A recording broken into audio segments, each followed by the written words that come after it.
menjadi freelancer itu jauh lebih susah daripada menjadi karyawan desain, karena menjadi freelancer artinya kalian itu desainer yang multitasking. Kalian memarketingkan diri sendiri, kalian mengatur keuangannya sendiri, kalian mengatur desain sendiri, dan memanajemen diri sendiri juga.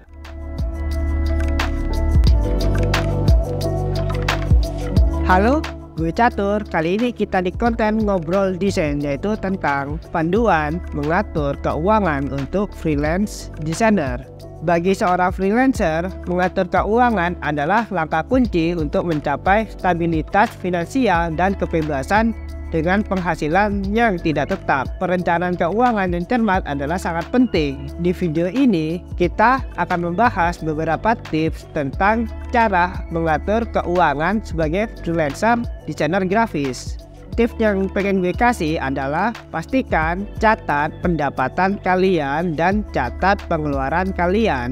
Ketahui seberapa banyak pemasukan kalian sebagai freelancer designer dan setiap kapan kalian mendapat project desain. Tetapkan target penghasilan bulanan yang realistis buat kondisi kalian. Jangan memaksakan target yang tidak masuk akal, itu akan menyebabkan kalian stres. Tetapkan target yang realistis buat kalian. Dengan mencatat dan mengetahui pendapatan kalian, kalian bisa lanjut ke tips kedua, yaitu mengetahui pengeluarannya. Jadi setelah tahu pemasukannya, jadi kita bisa menentukan pengeluaran yang masuk akal dengan data pemasukan yang ada. Dan jika pengeluarannya lebih banyak, itu sudah menjadi red flag buat kalian untuk menabung atau lebih hemat. Dengan pengeluaran yang lebih banyak, mungkin ada sesuatu pengeluaran yang sekiranya tidak terlalu penting, tidak ada urgensinya. Jadi tips selanjutnya adalah prioritaskan pengeluaran kalian. Jadi susun prioritas pengeluaran kalian. Misalnya tentu saja makan itu adalah hal wajib. Jadi hitung pengeluaran yang sangat wajib buat kalian, seperti pengeluaran untuk makan, tagihan, ataupun transportasi. Sebaiknya itu menjadikan prioritas hitungan yang utama. Jika hitungan ketiga yang primary ini udah tercapai dan memiliki lebihan, kalian bisa tabung atau atur pengeluaran ke yang mungkin tidak terlalu penting. Sebagai freelancer designer, selalu pastikan punya tabungan darurat, karena freelancer itu penghasilannya tidak pasti dan tidak tetap. Jadi selalu simpan ke rekening tabungan khusus dana darurat. Gue sebagai freelancer selalu melakukan itu. Jadi jika ada lebihan uang selalu disimpan ke dana darurat. Kalau gue sih bentuknya reksadana dan saham. Jadi dengan membeli reksadana dan saham itu mempersulit saya untuk menjual sembarangan atau mengeluarkan uang yang sudah saya simpan. Kalau cara saya seperti itu, mungkin ada cara lain, silakan tulis di komentar. Ada beberapa temen gue menggunakan rekening khusus. Jadi seumpamanya gue belanja pakai bank BCA gitu, terus buat tabungan dia taruh ke Bank Jenius. Tujuannya Bank Jenius mungkin karena tidak ada ATM-nya. Jadi ketika ditaruh Bank Jenius, si pemilik rekening bisa lebih aware ketika melakukan pengeluaran di Bank Jenius. Bisa pakai cara seperti itu. Jika ada pendapat lain, silakan tulis di komentar. Saya pengen tahu. Sebagai freelancer, kalian harus menghitung biaya pengeluaran bisnis. Sebagai freelancer, kalian catat semua biaya pengeluaran dan pemasukan agar kita sebagai freelancer yang mungkin penghasilan kotornya bisa mencapai puluhan juta, dengan mencatat mana yang pengeluaran, mana yang pemasukan, itu akan mengurangi beban pajak kita. Karena gue pernah terjadi dalam satu bulan itu hingga 40 juta. Jadi gue itu harus mencatat mana yang pengeluaran, mana yang pemasukan. Itu penting agar mengurangi tagihan pajak kita. Sebagai freelancer, kalian harus mampu memiliki klien yang bermacam-macam dan banyak yang bisa dijaga gitu. Sehingga penghasilan kita terdiversifikasi. Jadi banyak keranjang gitu.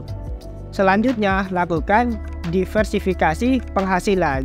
Jadi jangan bergantung pada 1-2 klien saja. Berusaha untuk mendiversifikasikan portofolio klien kita sehingga memiliki aliran pendapatan yang lebih stabil. Jangan bergantung pada misalnya kalau kita bergerak di jasa sosial media punya hanya 2-3 klien tetap. Jangan terlalu anggap itu penghasilan yang sangat bisa dijaga. Mungkin suatu saat mereka akan cabut, misalnya menemukan yang lebih murah atau menemukan yang lebih worth it. Mungkin bisa jadi mereka akan cabut. Jadi jangan terlalu mengharapkan klien itu. Pastikan kalian mendiversifikasi dengan menambah jasa lain dan menambah pelanggan tetap sehingga penghasilan kita lebih banyak keranjangnya, penghasilan kita lebih aman. Intinya diversifikasi ya. Jika kalian sebagai freelancer mempunyai banyak waktu gabut, waktu nganggur, kalian bisa melakukan pekerjaan paruh waktu yang enteng untuk menjaga penghasilan itu ada gitu. Setidaknya punya penghasilan tetap tipis-tipis minimal untuk bayarin makan itu worth it menurut saya. Kalau gue sendiri melakukan pekerjaan tambahan misalnya dengan menjadi reseller atau menjaga toko nyambi desain gitu kan bisa Kak. Jadi punya penghasilan tambahan yang kecil tapi pasti gitu. Kalian bisa lakukan hal itu. Untuk agar kita termotivasi sebagai freelancer, kalian bisa membuat visi di dalam benak kalian, yaitu dengan menentukan target jangka pendek dan jangka panjang. Dengan menentukan target jangka pendek, misalnya ingin membeli MacBook, ingin membeli HP baru, kalian bisa menentukan hal seperti itu. Atau yang jangka panjang itu misalnya pengen punya dana pensiun, pengen membeli rumah, kalian bisa lakukan seperti itu agar tetap termotivasi tentunya. Karena menjadi freelancer di sana tidak memiliki dana pensiun seperti PNS, kalian bisa membuat dana pensiun sendiri. Jadi kalian bisa membuka tabungan pensiun untuk pribadi kalian. Jika belum melakukannya, mumpung masih muda, saran saya untuk melakukan tabungan pensiun. Ini sangat penting buat kalian.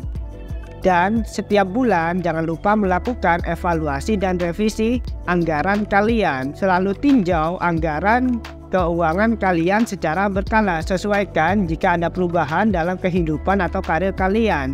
Selalu evaluasi bagaimana pengeluaran kalian, bagaimana pemasukan kalian, apakah lebih balance atau kebanyakan pengeluaran. Selalu evaluasi agar kita tidak boncos tentunya. Jika kalian sebagai freelancer kesulitan mengatur keuangan, kalian bisa menyerahkan pada ahli keuangan. Pertimbangkan untuk berkonsultasi agar perencanaan keuangan kalian lebih matang atau lebih spesifik tentunya. Itu sebabnya gue pernah bilang di suatu konten, menjadi freelancer itu jauh lebih susah daripada menjadi karyawan desain. Karena menjadi freelancer artinya kalian itu desainer yang multitasking. Kalian memarketingkan diri sendiri, kalian mengatur keuangannya sendiri, kalian mengatur desain sendiri, dan memanajemen diri sendiri juga. Itu sebabnya menjadi freelancer tentu saja tidak mudah. Itulah menjadi freelancer, agak-agak susah memang, tapi kalau ngerti akan banyak kelebihan yang freelancer miliki. Termasuk seperti ini, gue punya kebebasan waktu sehingga bisa konten.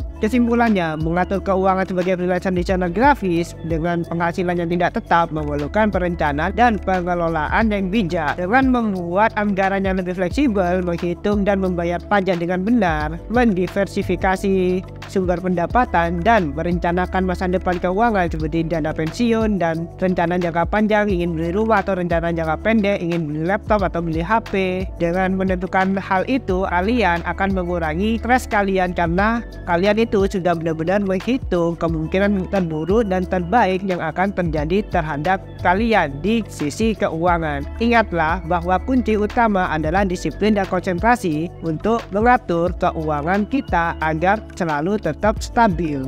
Itu saja video kali ini. Thanks sudah menonton sampai akhir. Jika suka konten seperti ini, jangan lupa like dan share ke teman kalian. Jangan lupa subscribe dan see di next video ya. Bye.